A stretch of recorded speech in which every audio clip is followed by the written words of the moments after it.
Hey guys, so the thing that's been rattling around in my head of late is the importance of system and infrastructure. I think some time ago we had a bit of a chat about this, Jankee, but just its importance in terms of allowing you to set up a company, a system, a platform that works. And I'm finding that it's important for growth because if you don't do it right, it's kind of like you get stuck at a certain level and it doesn't allow you to look for further business opportunities or give you that clear kind of headspace that you need to make key decisions for the company. So to take it to the bottom, I think some of the things that can go really wrong with this is, well, quite basically, if you're starting up, so we're talking like SME type of size, you can get kind of caught in the trap of just, you end up not setting up systems, not doing the infrastructure bit right, and you end up doing all of the tasks yourself. You end up doing all the work, and you don't end up setting a structure that can succeed for the future, and that can inevitably, in my opinion, end up tanking the business. So those are just some of my thoughts. I'd like to see what you guys think. Yeah, I think things can get lost without systems, can't it? Like you might have great ideas, and if you haven't got somewhere to put that or a structure to put that in, it gets lost, and something that could be incredibly vital to the development of the company suddenly just gets lost in a minute somewhere, gets lost outside of a process, a conversation that just happened. And so it's stifling, it can stop growth massively. But also if you're talking about systems as in databases and that kind of structure, what we found early on was that everybody loves spreadsheets and they're not quite fitting all the time, and getting people to move away from that and the cash to do it as well is also huge. But the human error involved in spreadsheets and stuff is disastrous sometimes. I think if you think about a system, maybe to borrow from David Allen's Getting Things Done, as often do, think about an operating system. And one of the things that a system does, it has the RAM, the random access memory, and it has the actual memory. And a good system stops you having to think about it every time and having to remember what to do or where you've done it or go back and read up on it. And so it does take work to create a system. Once you have a system, it does some of that thinking for you, some of that memory for you. And that can be incredibly helpful, because if every time something new happens, I have to be the expert, not only am I doing it myself, I'm doing all of that thinking, and I might not do the same thing twice. And I have to consider what I've done in the past. I have to reflect on that. And it just creates so many opportunities for discrimination, call it that, or treating people differently or treating the same circumstance differently, getting things completely wrong. It just opens the door to a whole load of problems that a system at least could be a catch-all for. And so that's another danger of having the right systems in place. Yeah, I completely agree with all of those points. I think continuing to take it to the bottom, a thing that I personally am coming up against a fair bit, something like that you touched on, Jankee, was, you can have all these brilliant ideas about how to take it to the next level. You don't have the right system, the right outlet, the right forum to put it into, and it can either get lost, or it can just be sitting there staring you in the face, and you don't have you can't even work yourself the time to even action it and get it done. And that can be really demotivating as well, especially if you're looking at the bottom line and you're thinking, okay, well, we can really up this if I can just get myself the time and space to do that thing. And I guess for me, infrastructure or setting up the right systems is the best vehicle to do that. Just to jump on what you're saying there, actually, piggyback on both of you there, actually, it's kind of like working out in maths. If you don't have a system, you don't even know where you went wrong from what you said. Because if it's in a spreadsheet somewhere that doesn't have a clear indicator of where the issue is, or you just don't have a system altogether, it's like doing the sum in your head. You get it wrong, you find out you're wrong, you have to start the whole thing again. You can't just go back to the place and say, we were fine up to this point, this system was followed, this process was followed, and this is where things broke down. And then you can treat the problem where it needs to be treated. But actually, now you're just going to be looking at it blankly and saying, well, let's go back from the top of the drawing board and have to do all that thinking again and everything all over from the top. And you still might get it wrong. And then what? And so having a system should identify where the problem is, or if the system needs to be tweaked, which sometimes is the case. But that's much easier than doing the whole thing, the whole task again. Also, for your colleagues and your staff, it's so hard to keep up when there isn't clarity in the structure and the infrastructure, because you'll change something knowing it has to change, but they didn't even know what the initial process was because it's just not clear, it's not understood, it's not written down anywhere, it's not in a system somewhere. So bringing people along with you for some of your strategic goals can be so difficult because you're having to, again, go right back to the beginning and explain the basics of it again. And the challenge here is not that, you know, we know that this task needs to be done and that it's kind of just been neglected. It's that as you're growing, really you're creating these systems as you go along. So it's a case of you meet this problem and then a system goes around it to control it, develop that. But I guess it's just the continual process of having to do that or not doing it and then continually having to address the problem yourself that can be, I don't know, I find really time consuming and problematic if not dealt with the right way. And just another one, again, if you think about systems, when you put them together, you have an ecosystem. And if you don't have systems, you can have a new department, a new area, a new member of staff, you just create something that just goes completely against what one part of the company is doing. It's like having two hands acting independently, trying to do something, you won't be coherent. And so for the benefit of an ecosystem, as your company gets bigger and bigger, which is why they become even more important as your company grows, you need to have a system so that if something new occurs, does it fit with all the other systems? Or does this damage the greater ecosystem? And that could be huge if you have different parts of the business that aren't functioning in ways that are coherent with one another.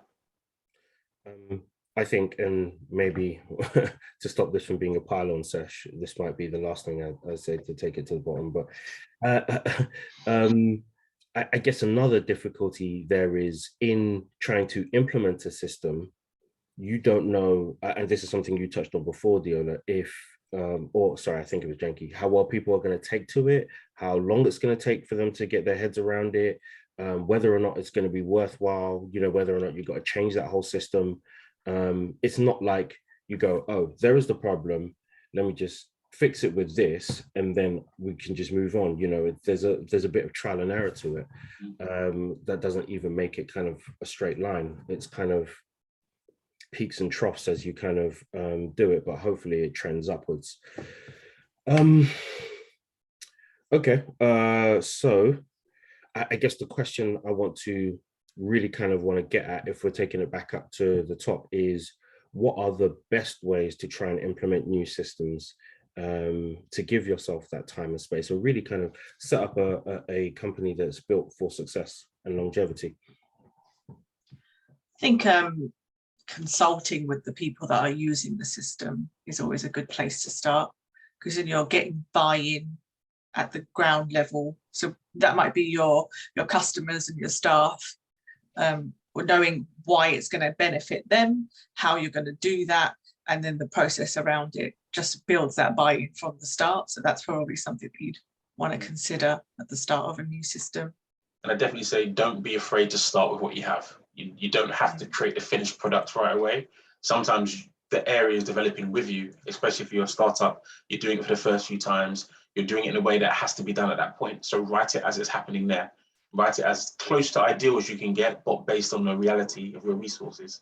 And then as those resources grow, or as the system takes a greater shape, then you can adjust that, as long as everybody involved in that understands that this is going to change. But I think if you're waiting for a perfect system, or you're just looking at a template on the internet somewhere, it might be too far away from what you're doing that it's not worth the paper it's written on, because you can't even do it anyway. So I think don't be afraid to start with where you're at, I think is what I would say.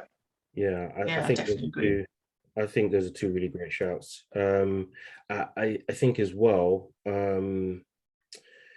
it's you know, with any new system, it's a change of way of working, and sometimes people can be reluctant or resistant to change, or resistant to a new way of doing things. So yes, I agree with consult. Yes, I agree with make sure it's pitched at the right level, grow and build as you go along. I think as well, another thing you can throw in there is you know, when that system is set up, and I think it's about taking the time to clearly explain to people and say, look, this is what we're doing now, and this is why we're doing it. Yes, we spoke about this before. I've listened to what was said, and here is the solution. This is what we're going to do for the foreseeable. And, you know, just really kind of explain your way through the whole thing, rather than say, okay, oh yeah, everyone, we're using this program now. and not really kind of explain those bits. I think that makes the change over to a different system a little bit smoother. So that's you also want to allow for like points where they get to come back to you, and because not everything's going to work. Even if you're buying it off the shelf and you're applying it, and it's expensive, it's still not going to necessarily work, like what Deola was saying. So letting them come back and say this doesn't work and this does work can give them a little bit more empowerment to say maybe there's something we can change here to make the system better. And as the person in charge of the systems or in charge of the process of creating systems, I think it's helpful to be aware of the limitations of systems. They bring their own problems, because you do lose that case by case touch if you're not careful, if everything has to go through a system. And so being aware of that and understanding what's the acceptable loss, then at least you understand what you're pitching at, and you know what autonomy to give people, what is at people's discretion. And you're just aware of what you lose by, you know, once you're that one-to-one person where it's just you going to everybody as the service, you get to smile at everybody. Once you put it in a system, that might change. And so suddenly you lose that personal touch. And it's how much of that are you willing to give up and sacrifice in exchange for the benefits of the system we discussed? Yeah. I think those are really good points, right? Because I think you get to a point where you really like to do things a certain way, or make sure that things are done to a certain standard, rather. And I think sometimes when you create the system, or you delegate it, or you build this certain infrastructure to deal with this process, it might not always get dealt with to the extent that you would like it to get dealt with, or the way that you would like it to get dealt with, rather, I should say. And I think some of it is trading some of that off and saying, okay, well, maybe I don't throw out the baby with the bathwater. Maybe I just say, okay, you know what, let's tweak and improve that system as we go along, and make it a bit of an iterative thing. I think we touched on that before, but just to go over that point. And I think as well, I guess just to underline it for me, I think a good system is essentially like teaching a man to fish. What you can end up with is, you know, if a specific problem comes up, it's like people come back to you and say, oh, how do I deal with this? How do I deal with this? And you get that same, you know, repeated thing all the time. Whereas a good system you put in stops all of that. You know, people just follow the system, and that's it. Yeah, some of that is me thinking out loud, but I did say I did have this idea half-baked. Right, so any more thoughts on that? The thing is, they can follow the system, but that's when you become that robotic type company where there's no real essence behind it. You've got to now follow the process, and you become bureaucratic. And then there's a problem with that as well. So there's probably a balance between those things. Exactly, because you might see that the tide has changed and a fish are swimming in a different direction that the process didn't say, and you're going to be exasperated when you come back one day and say, what, we've caught no fish for the last however long, because no one's fought to do something different. And if you've got a system that people have to obey, because normally that's why you implemented it for, you have to understand that you're going to have your nose to the ball, or nose to the air, whatever it is, the ear to the street, I suppose, and understand when that change needs to be made, because you might be surprised, even though people are looking right at it, they might not want to change it because that's not what the system says, and they're protected by the system. And so there's no real motivation to do the better thing rather than just doing what they're seeing as the correct thing. So that brings its own problem. Yeah. So what I'm getting from that is allow for freestyling, but also I think that raises the importance of just initiative, and making sure that you get people that understand why the system is in place. Sometimes it's one of those things where, you know, once you have a deep enough understanding, I think Bruce Lee did this with martial arts. You learn the whole system, and then you break all the rules afterwards. I'm not saying that people should break the rules for the infrastructure, but you get one in it. Well, I guess what you want is the right person doing that, the right people doing that. Who's in charge of analysing the system, if it's still fit for purpose, and how often? You don't want everybody to go and freewheel it and say, well, actually, I thought, then suddenly you've got a different issue. But actually, there should be set times to analyse it and say, is this still doing what it's supposed to? Has the world changed? Does the system need to change? Yeah, of course. Set times to review it, effectiveness. All right, guys, I need a reasonable and a radical. to close this out? What we got? Not sure how you can be radical with systems and infrastructure. Yeah. Okay, I suppose if we were thinking about politics and radicalism there, it is setting, I don't think this is correct though, but it is setting as far as possible the systems as early as possible so people can follow them. And regardless of what people think, you as the owner or the manager or whoever you are, just setting it and going forth with it and expecting people to comply. I suppose that's as radical as I can get for this systems and infrastructure area. It's just go with it, make people go with it, because you know that it's supposed to help your strategic goals. Send in the troops. Yeah, to be an autocrat. We're not going to talk about me being Putin today. Hey, I didn't say anybody's name. But yeah, I suppose a more reasonable approach, if you call it that, is to be more democratic, and I suppose is to have everybody involved in that and allow for people to have enough freedom to go outside the system so long as they can justify it. I would, however, ensure that if someone does it, they report it, that it isn't just done willy-nilly without your knowledge, because then you can take the benefits of what their decision was, or at least be aware of why people aren't following the system you've set. And so having an open door policy will help with that. Yeah. Brilliant stuff, guys. Thanks a lot.